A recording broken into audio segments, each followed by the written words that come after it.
And welcome back to the Subconscious Mind Mastery Podcast. Thomas Miller back. We're going to talk about when you get kicked in the... there. You boys know what I'm talking about. When you get kicked in the gut is what we're going to talk about today, because I've been kicked in the gut twice this past week. And I've just heard so many stories and seen posts on Facebook and etc. where people are just getting hammered right now. So what do we do? I mean, if you've been kicked in the gut, what do you do about it? How do you frame it up? How do you go on? What if you don't want to go on? What if it just every day is a drudgery? What do you do with that? Let's talk about it. So if you've been following the podcast upward in number from number 1 back in 2013 until now, you've been riding along this journey with me, right? And have covered the ground. And you know that for me, life has had a lot of difficult moments, a lot of difficult twists and turns. A lot of that, many of it, much of it, forget the right word there, much of it by my own hand, and a lot of it just not by my own hand. Just happens. Stuff comes out of nowhere. Or what's even worse is you try to do something with all the right intentions. You put all of your heart and your love into it, and then it just comes back at you, right? You just get slammed in the face with a mud pie. Where did that come from?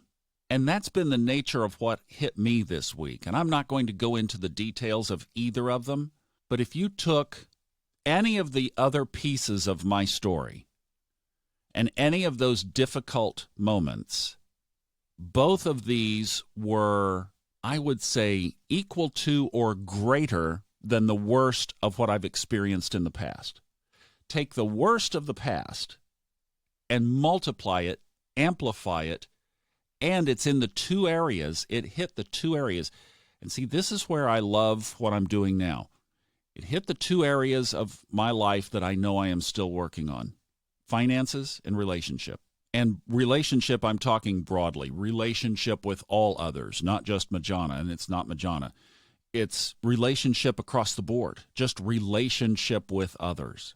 So the bombs that landed in my lap this week were in those two areas. And why I say I love what I'm doing now is I didn't have the tools that I have now back then when all the other stuff was happening.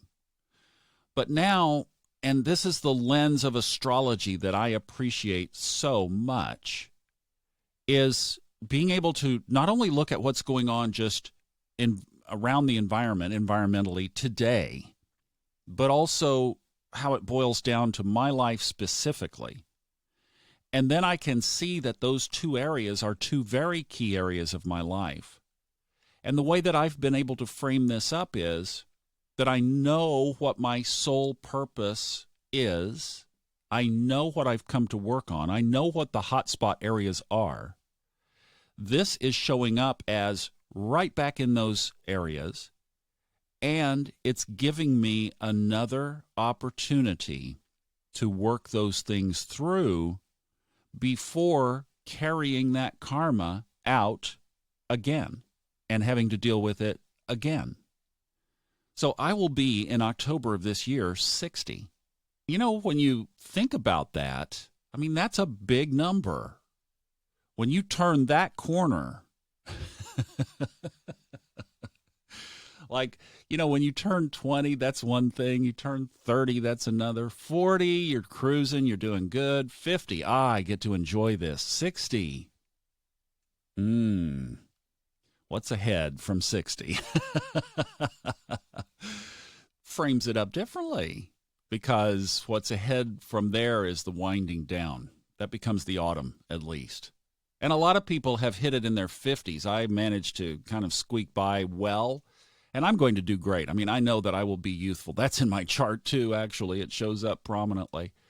But you know, and I know that, I mean, I take pretty good care of myself, and the stress has been high lately, I got to say.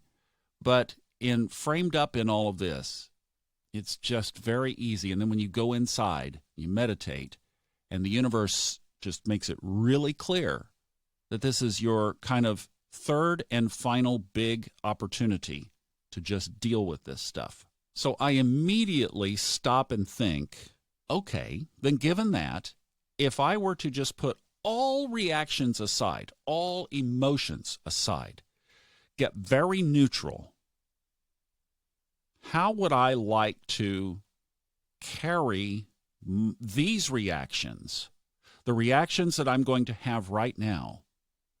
I get to choose, and I get to carry those forward. And see, again, I don't want to harp on the age thing, but let's frame this up, because a lot of you are in your 20s or 30s. And you say, well, if I'm facing a challenging situation and I'm 32 years old and I respond in X, then Thomas, what you're saying is if X isn't maybe necessarily the best way that I could have responded, then I'll have plenty of other opportunities. So I'm going to be an a-hole right now and just do what I want to do, right? It's like, wait a minute, hang on. Because, yeah, if you do, you may or may not get those other chances. And it's like, this isn't judgment, guys. This is not, oh, you made the wrong choice, therefore you're... No, this is not judgment. This is the journey. That's why when I don't know why those words came to me early on in this series. Enjoy the journey. And there's lots of days that I don't, but it's a reminder. It's an affirmation that it's not bad wrong. It's not, oh, you messed up. It's, we're on a journey, and you can do better. It's like the director, if you're in a play, and you're doing rehearsals, and the director is sitting out there in the audience, and he says, you can do that line better. Let's do it again. And gives you another chance. It's that. It's not, oh, you're kicked off the show, get out of the building, leave all your possessions in the locker room, security, escort them out. No. This is just a beautiful tapestry of opportunities to grow. And when we strip away all of the difficulties of being human, like I'm talking to one of you who is struggling. Well, I'll just tell you this. Here's the story, is this guy moved from Singapore to Canada to be with his girlfriend. They had a baby. Now they are not together. And she has stopped sponsoring him for citizenship or the visa or whatever the process is, that now he may have to leave the country. And he's been trying to find a decent job there, and in his particular field has not been able to. So here's a guy who now is a young father, wants to be in the life of his son, has lost the relationship with his partner, may lose connection with his son. And by the way, this guy was in film and video, 13-time award-winning producer. So we're talking about somebody who is quite accomplished, left that to go be with this family, and has had all of it ripped out from under him. Life can hurt, folks. So what I'm saying is, when you strip all of that away, when you pull all of that back, and you just look at, here's a situation and here's my response. And if you could look at those totally neutral of each other and then choose. Again, the younger version of us might be willing to say, you know what, I'm going to be a little more cranky here. The older version of us would say, this very well could be the last time that this package is in my lap to deal with. And then say, how would I choose? Now, you could roll this back and say, at any point in my life, it doesn't matter. Age, gender, location, situation, anything. Just how am I going to choose for my highest and best good at this moment, in this situation? How can I rise above what's been thrown at me, get myself in as high a level of energy as possible? And that's why understanding Fred Dodson's levels of energy is critically important. And how am I going to respond from the highest level of energy possible in this situation?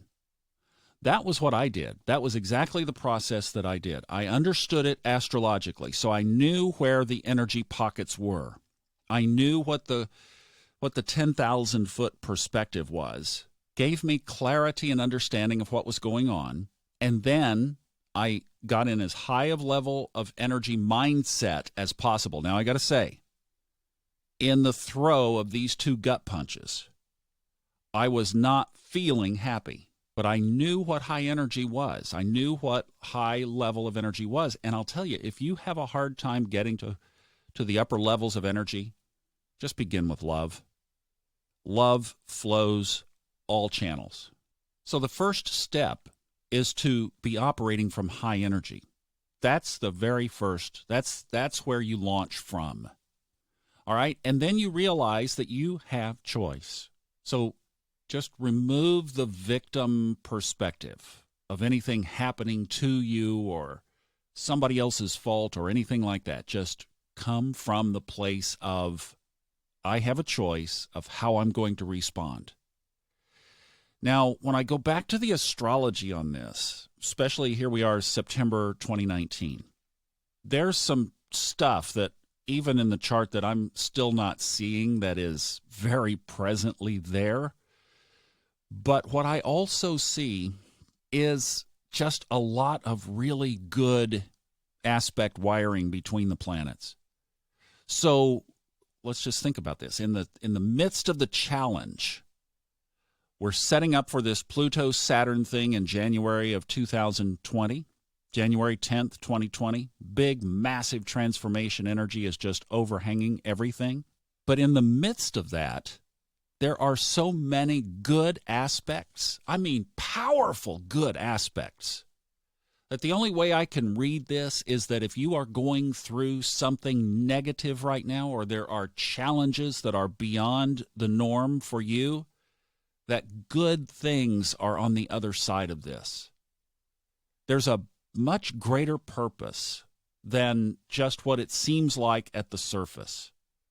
So what we have to do is, in essence, push the surface crap out of the way so that we can at least be open to the good that's underneath it that we can't see. That's it. You have to remove what you can see so that you can get to what you can't see. And again, I go back to say that love in these cases will give you those night vision glasses. And then, of course, the other thing that I would say to add to the mix is that the answers are within. And that gets really tough because when you're dealing with the problems, you want to go straight to the head. Of course, the ego self is the planner. It takes over. Oh, we got to do this. We got to do that. Here's how we can box them in. Here's how I can get out of this. Survival. So we have to go inside, not upstairs. First thing to do for me, get thee to a hiking trail. And since I don't have that in Texas, now we have found one. It's a couple hours away. That was actually what I did is I went up there. It was self-care, 101, self-care. Colorado is probably not far behind very soon. I just have to figure out the timing on it. Second thing I've been doing is Kundalini Yoga. I've mentioned this in the past, but Hemant finally convinced me, and I've been doing Kundalini. And the other day, honestly, I got down on the mat, put the music on, started to do the first exercise, and just started bawling. I did. Just very touched inside. So the Kundalini is a great portal to the soul. And I get a lot of inspiration on that doing those exercises. If you would like the exercise routine that I'm doing every morning for Kundalini, just email me at thomas@subconsciousmindmastery.com, and I'll email you a PDF of it. How about that? But looking for answers from the inside instead of from the outside is the primary thing there. There is so much more to talk about on this, but let's stop there because that's a lot to digest. And if you digest what we've talked about here in the last 15 minutes, that will move you so much farther forward to choosing the right responses, choosing the responses that are best for your soul, getting the ego out of the way and letting the soul drive the train this time. That's what this is all about. I hope you'll take that to heart. Would love to hear your stories. Again, Thomas@subconsciousmindmastery.com. Till we speak again, I'm Thomas Miller. Enjoy the journey.